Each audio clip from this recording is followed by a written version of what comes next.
41, 42, 43 और कहीं कहीं 44 डिग्री सेल्सियस। अगर मैं आपसे ये कहूं कि ये तापमान राजस्थान, दुबई या मध्य पूर्व का नहीं बल्कि यूरोप का है, तो शायद आपको यकीन ना हो।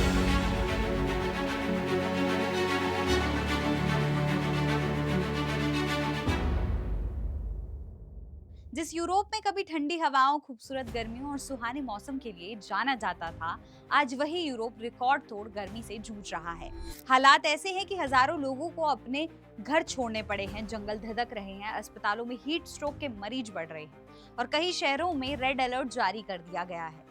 आखिर ऐसा क्या हुआ कि पूरी दुनिया की नजर इस समय यूरोप पर टिकी हुई है? क्या ये सिर्फ एक सामान्य हीटवेव है या फिर कुछ ऐसा हो रहा है जो आने वाले समय की तस्वीर बदल सकता है?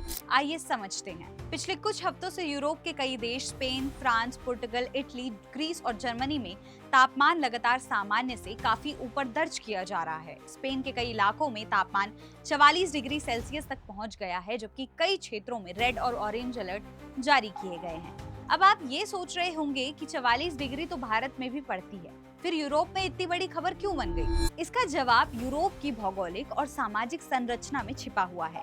यहाँ के ज्यादातर घर और इमारतें कभी इतनी भीषण गर्मी को ध्यान में रखकर बनाई ही नहीं गई थी।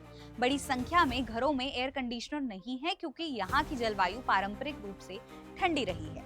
ऐसे में जब लगातार कई दिनों तक तापमान 40 डिग्री के ऊपर बना रहता है, तो आम लोगों की जिंदगी पूरी तरह प्रभावित हो जाती है।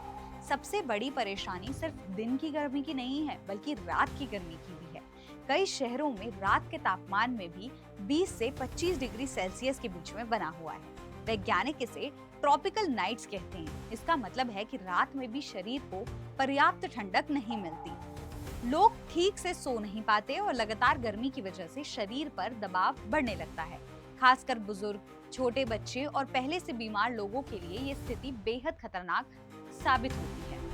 लेकिन यहाँ कहानी सिर्फ गर्मी तक सीमित नहीं है। जैसे जैसे तापमान बढ़ा, वैसे वैसे जंगलों में आग लगने की घटनाएं भी तेजी से बढ़ने लगी। फ्रांस के दक्षिणी हिस्से में लगी भीषण आग ने हजारों लोगों को अपने घर छोड़ने पर मजबूर कर दिया।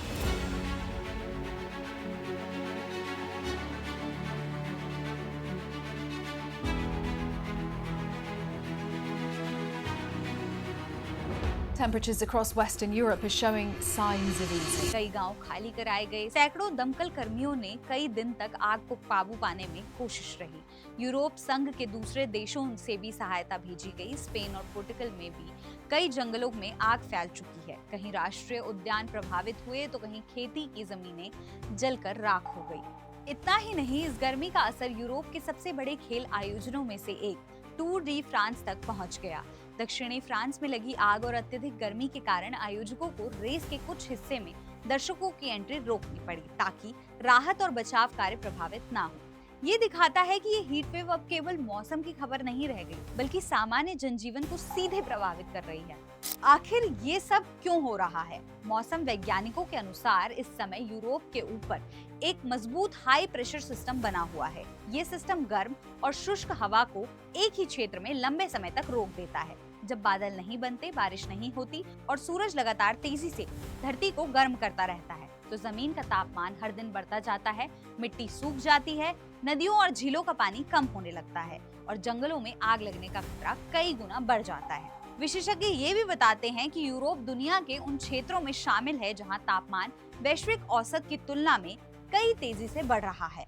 यही कारण है कि पिछले कुछ वर्षों में यहाँ रिकॉर्ड टूटने की घटनाएं लगातार खड़ी हो रही हैं।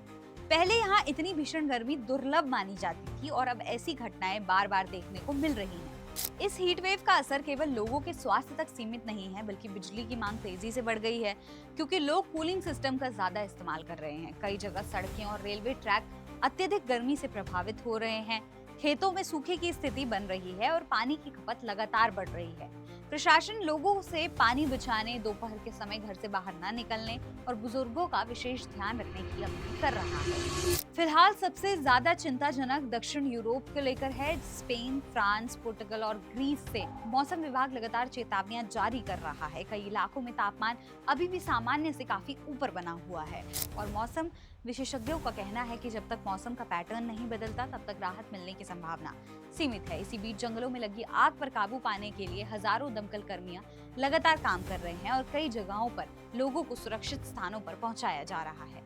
यानी फिलहाल पूरे यूरोप की निगाहें मौसम के अगले बदलाव पर टिकी हुई हैं। सवाल अब सिर्फ ये नहीं है कि तापमान कितने डिग्री तक पहुंचेगा, बल्कि ये भी है कि ये भीषण गर्मी और उससे जुड़ी जंगल की आग कब तक लोगों को रोजमर्रा की जिंदगी में प्रभावित करती रहेगी। फिलहाल वैज्ञानिक, मौसम एजेंसियां और प्रशासन लगातार हालात पर नजर बनाए हुए है और आने वाले दिनों के अपडेट का इंतजार कर रहे हैं। अगर आपको हमारी ये रिपोर्ट जरा भी पसंद आई होगी तो एक लाइक के जरिए हमें ये बात बताना ना भूलें।